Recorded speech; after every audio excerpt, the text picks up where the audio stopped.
राजस्थान में एक रैली में एक कांग्रेस के मैनिफेस्टो पर एक डायरेक्ट अटैक किया। आपने ये तक कहा कि इनका एक स्कीम है जिससे कि ये वेल्थ डिस्ट्रीब्यूट करना चाहते हैं, ये पता लगाना चाहते हैं किसके पास कितनी जमा पूंजी है, किसके पास कितना पैसा है, किसके पास कितना सोना है, सिल्वर है, चांदी है, और उसको वो मुसलमानों में और घुसपैठियों में बांट देना चाहते हैं। क्या ये थ्रेट इतना रियल है? क्या आपको ऐसा दिखता है? कांग्रेस का जहाँ तक मैनिफेस्टो है, कोई मुझे बताए क्या चुनाव के अंदर पॉलिटिकल पार्टियों के मैनिफेस्टो ये कोई शोपीस के लिए होते हैं क्या?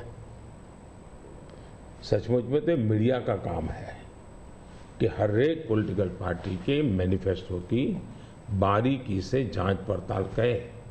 मैं इंतजार कर रहा था कि मीडिया करे।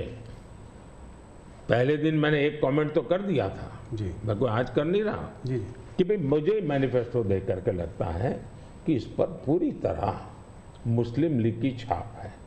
तो मुझे लगा कि मीडिया चौंक जाएगा, जो एनालिसिस करने वाले चौंक जाएंगे, लेकिन पता नहीं अब उनकी व्यस्तता कुछ और है। मैनिफेस्टो में उनकी तरफ से जो परोसा गया उतना ही गुड़ी गुड़ी उछालते रहे। फिर मुझे लगता भी ये तो इकोसिस्टम का बड़ा मिलीबग लगता है। अब मुझे सच्चाई लेकर जाना पड़ेगा। मैंने काफी 10 दिन इंतजार किया कि देश इस मैनिफेस्टो में जो बुराइयां हैं उसको कोई न कोई, क्योंकि निष्पक्ष तरीके से आता है तो अच्छा है। आखिरकार मुझे मजबूरन ये सच्चाइयां लेकर के आनी पड़ी। अब देखिए साहब, अब उनके एक महाशय ने अमेरिका में इंटरव्यू दे दिया जी, इनहेरिटेंस टैक्स। तो इनहेरिटेंस टैक्स की बात ले आए, 55% टैक्स आपकी प्रॉपर्टी। अब मैं विकास और विरासत की बात कर रहा हूँ, ये विरासत को लूटने की बात करते हैं। तो मैं और वेल्थ रिडिस्ट्रीब्यूशन की बात करते हैं, और उनके आज तक का इतिहास है, वो करेंगे क्या? तो फिर मेरी जिम्मेवारी, मेरी रिस्पॉन्सिबिलिटी है कि मैं देशवासियों को बताऊं कि भाई ये इस दिशा में ले जा रहे हैं। अब आप तय कीजिए, जाना न जाना जनता जनार्दन का हक है, लेकिन मेरा दायित्व बनता है कि तथ्य के आधार पर, तर्क के आधार पर, उनकी हकीकतों के आधार पर मुझे बताना चाहिए, वो मैं बता रहा हूँ। 2006 का एक वीडियो जो वायरल हो रहा है जिसमें मनमोहन सिंह जी ने कहा है कि गरीब मुसलमानों का पहला अधिकार रिसोर्सेज पर है, ये उन्होंने साफ कहा है। आपने उसको मैनिफेस्टो में भी ये बात पॉइंट आउट की है कि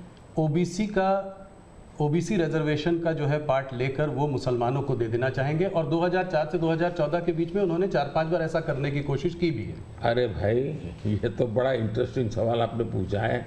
जरा मेरा जवाब लंबा हो जाएगा, लेकिन देश के लिए मुझे बताना पड़ेगा। बताइए। आप कांग्रेस का इतिहास देख लीजिए।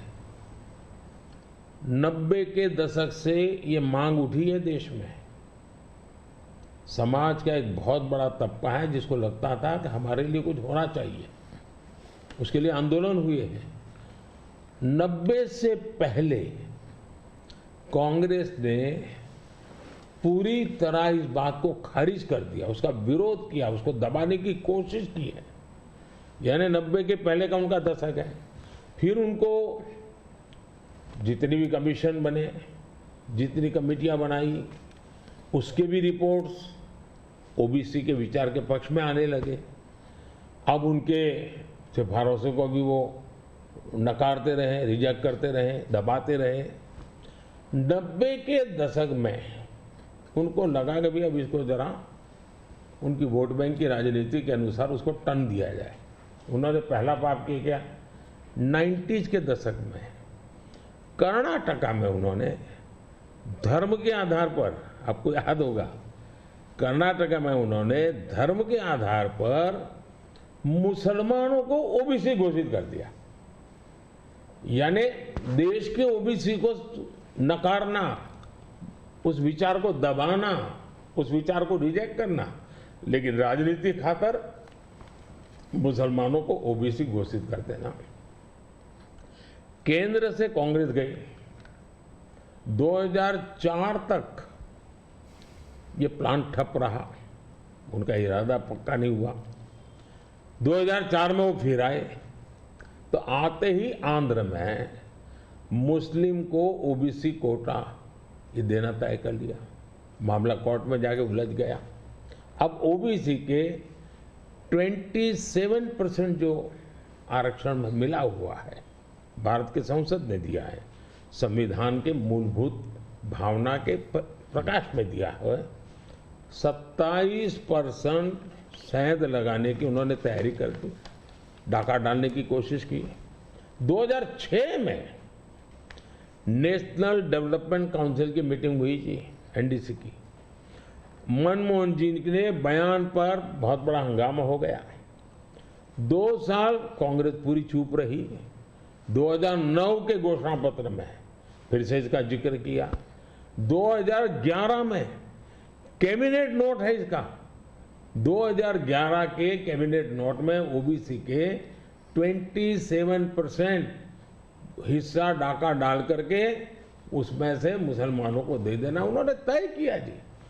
2012 यूपी चुनाव में भी उन्होंने इसकी एक असफल कोशिश की, फायदा नहीं हुआ।